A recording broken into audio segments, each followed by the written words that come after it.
Friday program, hour 2 of Mid-Maryland Live.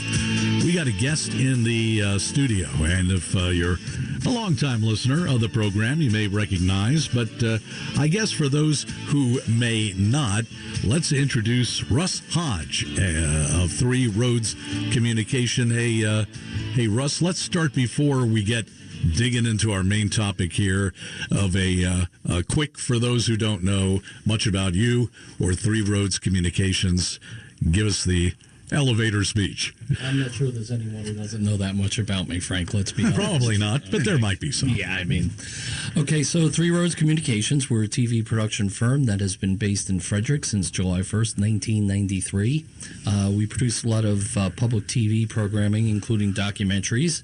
We produced one last year that's still in distribution nationally on PBS called The House on Jonathan Street, which was about Hagerstown. We're following it up now with a film called InSpired, which is a very catchy title, and it is a 1-hour documentary about Frederick, the history of Frederick, and a particular emphasis on what Frederick has done in the past 50 years or so since the huge flood in 1976 to turn their fortunes around. It's interesting, I think most Frederick residents, if they haven't been born here, well, first of all, 25% of the people who live in Frederick were not living here in 2010. Sure. So there's a huge number of people now who don't know much about Frederick history. So they don't even really know about Francis Scott Key or Roger Brooke Tawney or John Hanson or, Antietam or any of the other millions of historic events that took place in Frederick. But what's really, really notable is how Frederick was like most other downtowns and small towns and cities around the country. Back in the 60s, businesses and residents started moving out of downtown. They all moved to the suburbs. The GI Bill allowed people to buy housing very inexpensively with no money down or very little amount down, so they moved out to the suburbs. Downtown Frederick was dying, and then in 1972, Hurricane Agnes hit Frederick and devastated it. 1976, there was a local storm that was more damaging than Hurricane Agnes. Downtown Frederick was underwater, literally, figuratively, metaphorically, whatever way you want to put it. Businesses couldn't get loans. There were no tax breaks for fixing things up. It was an absolute disaster. And a group of residents got together, and eventually Ron Young became mayor. And the residents and Young went step by step, doing a million small things to improve Frederick. Everything from encouraging people to fix up their houses, to paint their exteriors, to the Carroll Creek Project. I think the large chunk of people who walk along Carroll Creek every weekend think that's actually Carroll Creek. They don't realize that Carroll Creek is being carried in conduits under those brick walkways. Yeah, and it was a flood control project that wound up turning around the fortunes of Frederick. Well, it hits great with me, Russ. I was a policeman in the 60s here in Frederick City. Then I went to the state police and became state fire marshal. So during the flood, I spent days and weeks downtown Frederick trying to open buildings, close buildings, because I remember entering one of the jewelry stores downtown that flooded totally. And you could see the rings and diamonds were floating around. It was unbelievable. And then at one point, we were rescuing people out of their apartments in rowboats on South Market Street. It was something to see. And Frank, what did we see? Boomtown or that one that production of Boomtown, which pretty well depicted what it was like. I can't wait to see InSpired. Now, the difference is, for those who are familiar with that movie, that was a kind of a fictionalized account based on facts, but yours is a real documentary. Ours is a documentary. Ours is journalistic in its approach. Mm-hmm. And actually, one of the interesting things is Boomtown, the name itself, would give you the idea it was like an oil town or a gold town, which had boom and bust, and most of them are ghost towns now. Sure.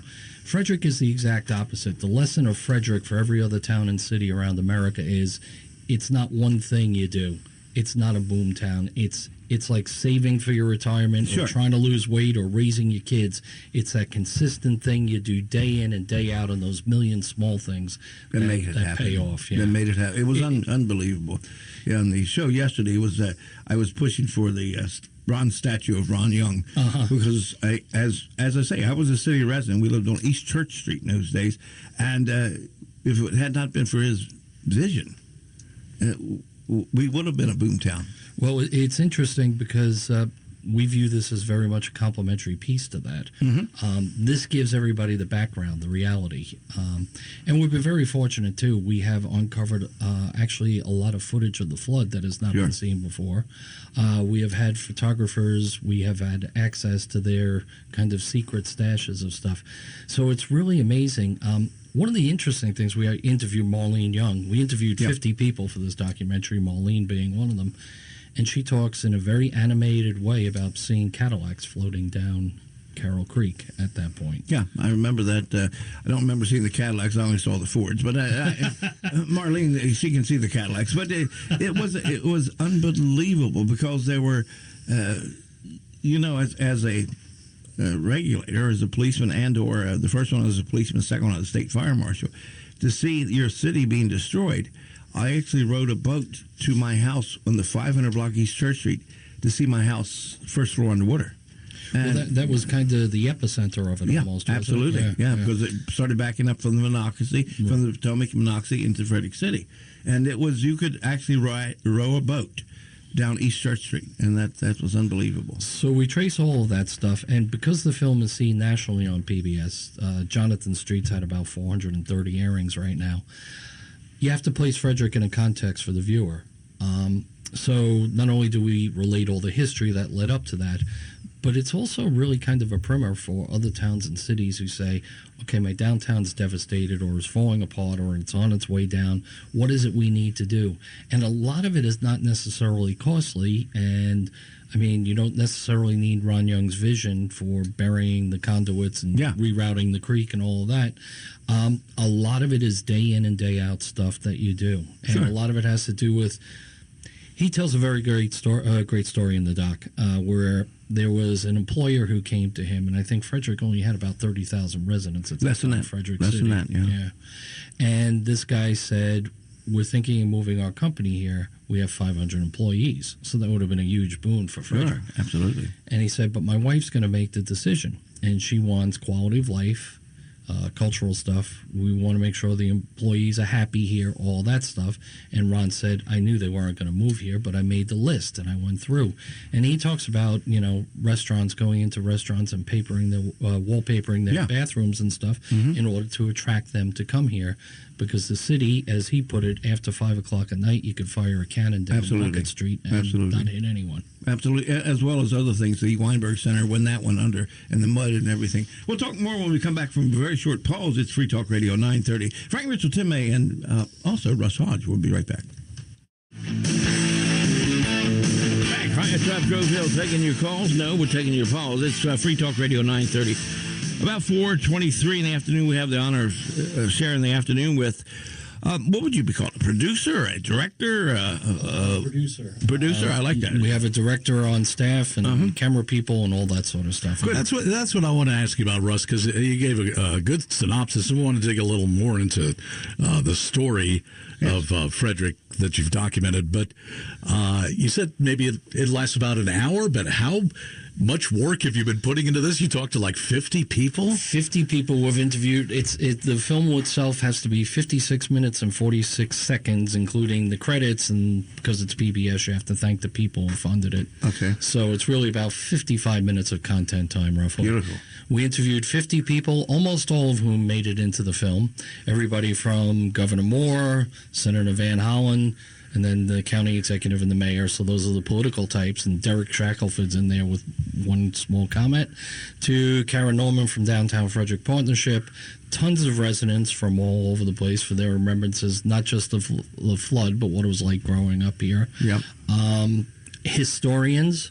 A lot of historians, also historic preservationists, because a large part of Frederick's success is they have preserved the architecture. It's an enormous draw for people for lifestyle.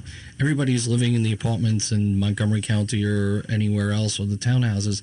They're looking for that authenticity that Frederick provides, even if it's just to escape for a day or two in the weekend. So we talked to 50 people. Each interview is about an hour or so, and so we have this kind of enormous warehouse now of archival material, and there's so many great things that did not make it into the film.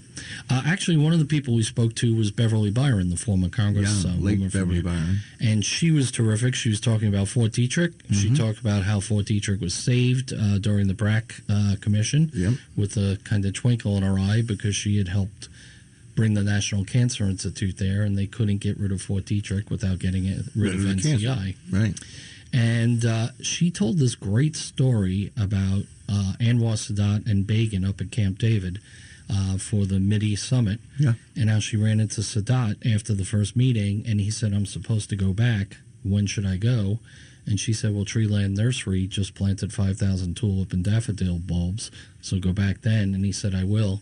And then he got assassinated before. Yeah, I was. Once again, I'm not trying to make this about me. But I was assigned. That's all right, Tim. I'm in TV. I understand that. So anyhow, I've listened to the show. I know what's going on. Knock it off. All right. So here, I was assigned with Sadat, Begin, and Carter at Camp David. I was on the bomb squad, and we had they flew the helicopters in and out of. So that's where they put me during those 13 days or whatever it was up at Camp David. So it's amazing the tremendous amount of history that went here. So our biggest challenge in this is, well, we had two major challenges. One, placing Frederick in a context for an audience that may not know where Frederick is if you're watching in Oregon or Florida or whatever. The second one was condensing more than 300 years of history, because we go back to, pre-European days. And there's stuff that frankly does not make it into the film. To be honest with you, we're still about 2 minutes long on it right now. Beautiful. And one of the reasons, or the reason I'm here too, is promoting. Next week we're doing 2 free screenings for the public at the Weinberg Center. Friday, May 2nd. The evening show at 7:30 is already booked up. No tickets available. There are a couple hundred seats left for the 2 o'clock show. So we're hoping to have everything pretty much in apple pie order, and that this may be the final version, or at least pretty close to the final version of what the film will be. Yeah. I think I think of a friend of mine who works up at Mount Olive, who does a lot of the history of the cemetery. And Chris. He's all over the documentary. They don't come any better as far as knowing what's going on, what has happened, and what a wealth of information. And Chris has been on the show many times, and he's just a wealth of knowledge. He really is. Yeah, he delves into it. He tells a great story of Barbara Fritchie and how she probably did not do what everybody thinks. And her name wasn't Fritchie. What was it? Her real name was Hanshew, Hanshew. Now, why didn't I interview you for this documentary? You missed me, because the true story. Hey, you already got 2 minutes. You got to cut. You want to add that more? Would have been one answer. Thanks, Frank. Thanks. No, because growing up here, for example, my grandparents opened the first German bakery in Frederick City, and during the World War II, people would drive by and throw rocks through the windows because the Germans. We were German.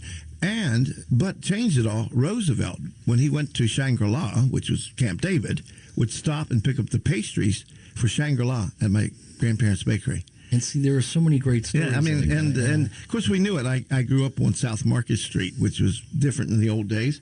Barbara Fritchie's story, we knew her name was Hanshew, which is German and means glove maker. And it's always, the people in Frederick know this. I guess we're old timers now. We are. Damn, I'm getting old. But these wonderful stories that I've tried to pass down to my kids, grandkids, great grandkids, they will never have the gift, but you brought the gift to them. This is what I'm so excited about. Well, thank you. I'm glad to hear that. Yeah. It has been a labor of love. Probably your listeners can detect by now that I'm not from here. Baltimore, I can tell that accent. No, Mississippi. Same thing. Southern Mississippi. Yeah. But moved here in the late 80s and have lived here ever since, founded the company here, and I keep referring to this as a labor of love. It's a great place to live. It's a great place to raise kids. And, 20 years ago, I moved my business back. I had studios and everything and edit suites and everything in Arlington, and I moved the business back here. And I used to talk to Richard Griffin at that point. Yeah, and say, another great source. You could tell that the town had made the turn at that point, especially coming from New York, where you see what happened in Soho and areas of Brooklyn and all that stuff. A lot of the Queens area is gone. And I'd say to him, hey, Richard, you guys have a great story to tell for everybody in the country here. So for 20 years, we had been collecting material. Not to mention, at one point, I was trying to sell a documentary about Fort Detrick, so we had done some shooting out there 20 years ago, had some great stuff. Commercials that we did in the 90s for the Golden Mile, a lot of stuff like that we brought to the table that kind of makes it unique. It's stuff that people haven't seen before. And also, if you give me 1 second, we did a screening about 6 months ago, a very rough cut of the film for a retirement community called the Woodlands in Urbana. Mm-hmm. And it was interesting because those people, very well off, very knowledgeable, very well educated, and they don't seem to come to Frederick that much. No. And after the film was over, they said to us, we had about 4 questions on this, and it was a great test case. They said, hey, where is the creek now? Right. I would say, well, it's underneath there, and they didn't get it. So we went back and kind of ripped apart that whole section so that everybody understood that the creek is now rerouted, and what you're seeing with the lilies in there, facade, and boats, it's a little bit of Disneyland, but that allowed all the economic development along there. All right, we have to take a short pause. We're coming right back. This is Free Talk Radio 930 WFMD. 930 WFMD at 4:38. Good afternoon. It's the Friday program, and we're taking you home maybe with some history for sure. Talking about a documentary that is soon to be screened in Frederick, Maryland, about Frederick, Maryland, called InSpired. And the executive producer of the film is here in the studio with us, Russ Hodges of Three Roads Communication. So, Russ, you say that the entire history of the area you've squashed into this hour documentary, but it sounds like there's a lot of focus on the last 50 to 60 years, maybe the late 60s onward, because that's when things really started to change. Frederick, as you mentioned, was starting to be not a real happening place, the downtown part anyway. Mm-hmm. And that's when things really started to change. Late 60s, early 70s. Correct.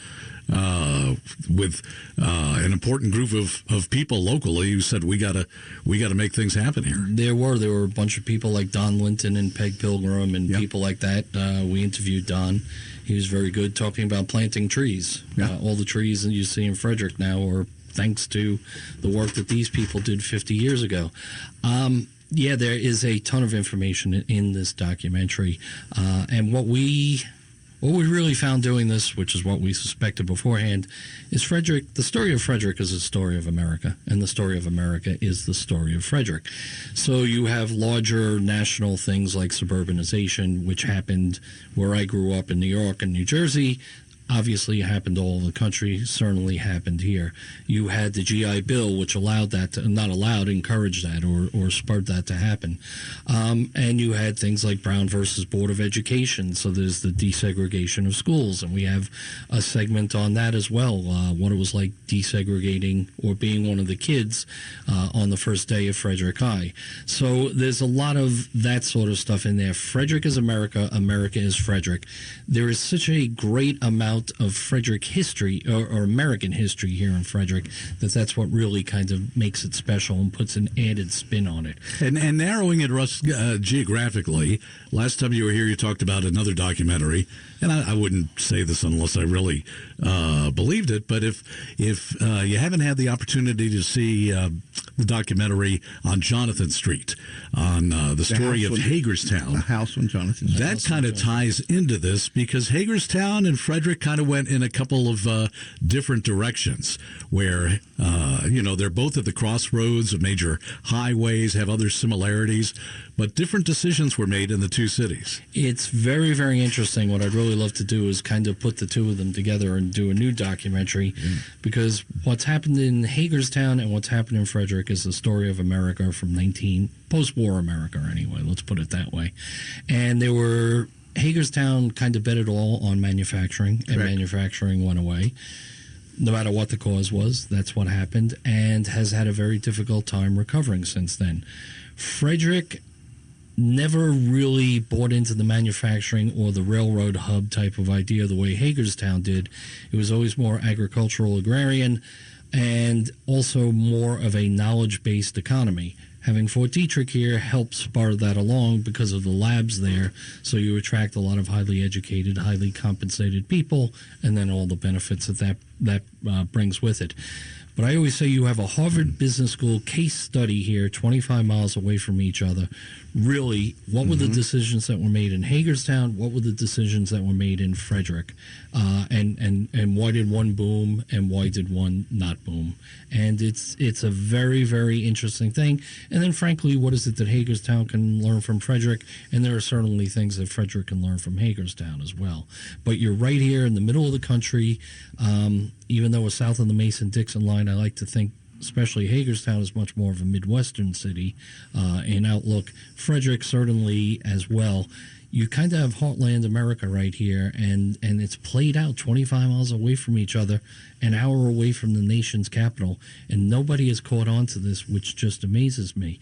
You really do learn what the hell has happened in America since the end of the war, and really since the 60s and 70s here, where things started changing. Though we still see all the implications. In the late 60s, Freddie looked to Hagerstown because Hagerstown had a vibrant downtown. It was growing. Freddie was losing its manufacturing. Freddie had huge manufacturing, and they closed down one right after another. So Frederick then took the different direction that Hagerstown did, and then Frederick became the source of had the downtown and everything. And they reversed roles because in the late 60s, Hagerstown was the place to go. That was it. I mean, they had the drive-in restaurants. They had things that we didn't have here, and we completely reversed roles. Because I remember in the 60s going to Hagerstown and being so inspired, about what I saw downtown. We have that copyrighted, what I saw downtown Hagerstown, and then I come back to Frederick and see, look, all the boarded up buildings and all this and that. And then it just made a complete transformation. What was it that caused the transformation, in your opinion? Is it an attitude more than anything? The transformation, well, first it came out of necessity because the flood did it. I mean, there was no question. Frederick was not going to change until the flood. Because I don't know, because Ron Young had just been elected mayor. Things were different. We had gotten rid of but we had a long-time police chief. We had a new police chief come in, first time in 20, 30 years.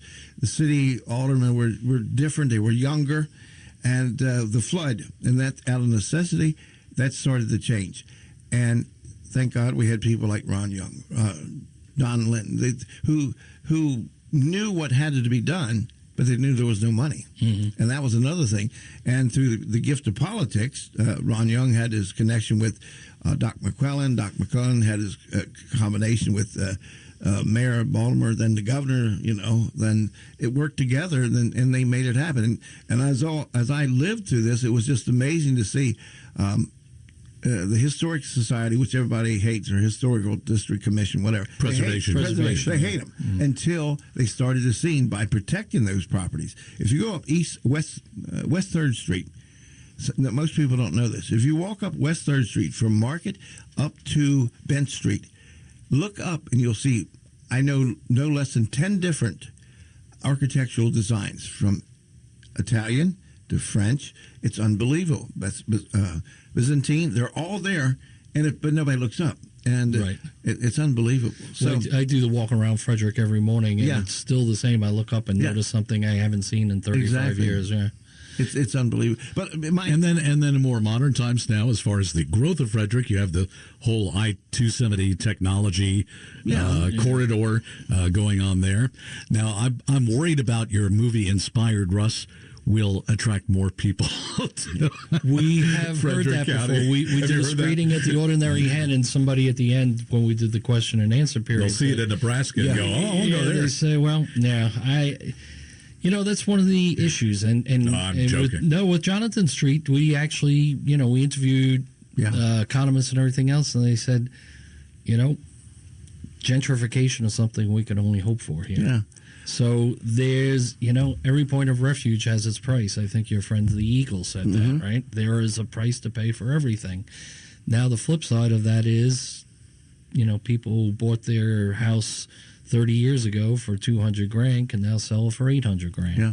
So it's a difficult situation, and I certainly don't know what the solution to all of that is either. I think it's good because Frank and I often talk. We want people to visit, come in, spend your money, and go.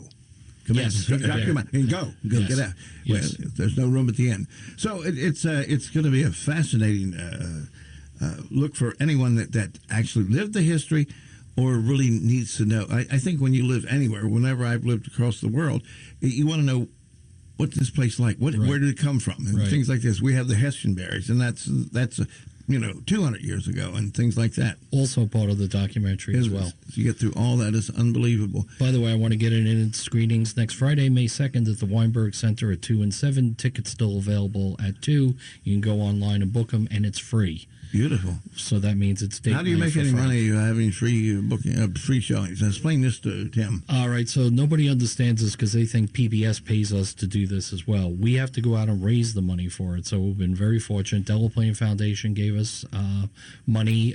Usherman Family Foundation. I know I'm going to wind up missing a whole bunch of people. Visit Frederick. However, we are still in the fundraising mode as well, which is why I'm here to ask you personally to make a contribution. Checks in the mail. Yes. It's a tax-deductible contribution. Heritage Frederick is our fiscal sponsor, so that means if you give them $100 grand for this, you'll be able to write it off on taxes. Yeah, that's how we afford to do it, to defray the cost. Now, how does PBS get involved? So we have a very long history, 35-year history with PBS. So we actually give them physically the film, and it's distributed. And what that really means is that we're on the phone calling up 300 PBS stations saying, "Hey, play this." It's retail politics, basically. Yeah. So, they're a terrific audience. They provide the highest educated, best income consumers. So to your point of come here, spend your money, and leave, they're exactly the people who will do that. Yeah, the demographics, all the studies show they do 3 vacations a year. They're very likely to hop in the car. The house on Jonathan Street is aired 35 times in the Washington, D.C. TV market. So that's been kind of a huge spur for tourism in there as well. So. All right, a short break and back. We'll finish up with Russ Hodge, who is the executive producer of InSpired. And we want to know if you have a question, go ahead and text us, 301-694-WFMD, 301-694-9363. And we'll see if we can't get your questions answered. Coming right back. Turn that on. Good afternoon. We're interviewing the executive producer of a movie we want you to see. And the cost is right up your alley. Frank Mitchell's favorite amount. It's free. So next Friday, 2 o'clock, go online, Three Roads Communication, Three Roads Communications, or the Weinberg Center's box office, and you can get your free tickets to see InSpired, which is a documentary. You said it's a true documentary of Frederick City, probably over the last from the late 50s to now, or to when? There's a big chunk of the documentary on that, but we really go back to indigenous people. Oh, do you really? So, yeah, okay. So all of that. And it's interesting. One of the reasons Frederick has always prospered is because it was a trading area. Yeah, trading hub, yeah. And frankly, it was always more open to outsiders than a lot of other places were too, which even shows itself now, with the scientists at Fort Detrick being from all over the world. Mm-hmm. Absolutely. And then see, the German heritage brought us in close to the Monocacy River is where the town was going to be located because it had the river there.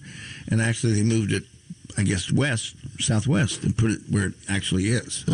So that was another thing. And the Germans, when they came, they saw this land was so fertile, they said, this is where we want to, It reminded them of home, right? Yeah, absolutely. And they marketed very well to them. Delaney, I guess, marketed it to the Pennsylvania Germans. Absolutely, absolutely.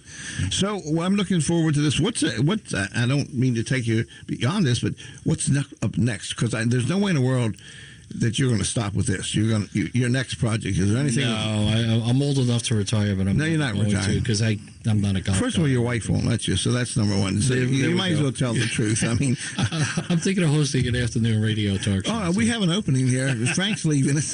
He didn't know it till now, but Actually working on 2 other documentary projects right now that have just started. There is a sculptor in Frederick, Sarah Hempel-Arani, who did the Claire McCardle statue in Carroll Creek. She has a very interesting project. It's a family, for want of a better term, crypt in Houston that she is doing the sculpture for angels for that. But it involves all sorts of new technology and scanning and stuff that's happening in Italy. So it's kind of, and it's all this family. The documentary itself is about family and about kind of meaning of life and the role of art and also the new technology worked in there. So it's very high-minded. And then there is another project actually based out of Hagerstown, but having nothing to do with Hagerstown, that we are kind of rushing to do because, again, it has to do with American history and the 250th anniversary. And very quickly, it involves a woman named Carol Highsmith, I'll drop the veil, who has donated 80,000 photographs of all across America to the Library of Congress. Her goal is to donate 150,000. She has made it her life for the past 50 years to travel around every corner of America and do fabulous photos. And so we're going to kind of recreate this or tell her story, which is a fascinating story. And she's still with us, is she? She is. Oh, is she with us? Yes, yeah, a very feisty lady, and very spirited. Loves what she's doing. She's actually finishing off photographs now for a book, a coffee table book. She's done one on every state in America except for Maryland. So she's doing one on Maryland now, which is going to be given out by Maryland Public TV as part of their gifts. Sure. People pledge. Beautiful. Yeah. Beautiful. So those are 2 of our big projects. And then there's always a million other ones out there. Absolutely. Well, we don't want you to slow down, Russ. I mean, really, I think when this hits so home, I'm so looking forward to this, and I just keep up that kind of work. That's important. Well, thank you. Thank you. Russ, let me ask you a challenging question here, which, I guess you could defer if you'd like. But yesterday we talked a bit about this idea of building a bronze statue to former Mayor Ron Young on Carroll Creek, which is kind of in the formulative stages. Would you like to advocate for or against the concept? I think he certainly deserves the recognition. And we have talked to all the people involved, including some of the funders, and have told them that our program is not competitive, but actually complementary. And the added advantage is our program, our documentary that Ron Young figures so largely in, is going to be seen by millions of people around the country and the world. So they don't necessarily just stumble upon it when they're walking along Carroll Creek if they're not from here. They may still know who this is. Yeah. And it puts it in context, too. Yeah. Because otherwise, we've all seen a million statues of a million public figures who we don't really know what it was they did. Mm-hmm. This is an hour explaining, getting to the point where here's what Ron Young did, and here's why it's important. Here's what was preserved by what he did. Who wrote the script? I did. You wrote the script yourself? I get help from the 2 guys who work with me and my wife, who actually narrates it too. So, beautiful. Yeah, it's all one of the great things about the way we do things is it is very collaborative. And my son Patrick and another guy, Josh Cochran, work with us. And even when I do interviews with people, when it's before we turn off the cameras, I say, "All right, guys, anything I missed?" And they always have other questions. It's a team effort. Other than the fact that I don't carry any of the heavy equipment anymore, they don't let me touch anything technological. As you know why you saw me trying to absolutely do you the and earphones here. Well, I really appreciate you coming and taking time. I'm going to tell all my friends, both of them, about this, and maybe they can get online and get some tickets. What say you, Frank? We're coming into the top of the hour. Weinberg Center next Friday afternoon at 2. Still tickets available. The evening showing is sold out. And you'll have, is there a way to donate when you get down there? Yes, there is. Easiest way probably is to go to the Heritage Frederick website as well. They have a donate button. They have a whole page for this, and so you can do it even with credit cards. But yes, and we'll have the QR codes and all that sort of stuff too. I should mention too, I don't think I did the website fredericinspired.com. Perfect. Back in a few moments, Free Talk Radio 930 WFMD.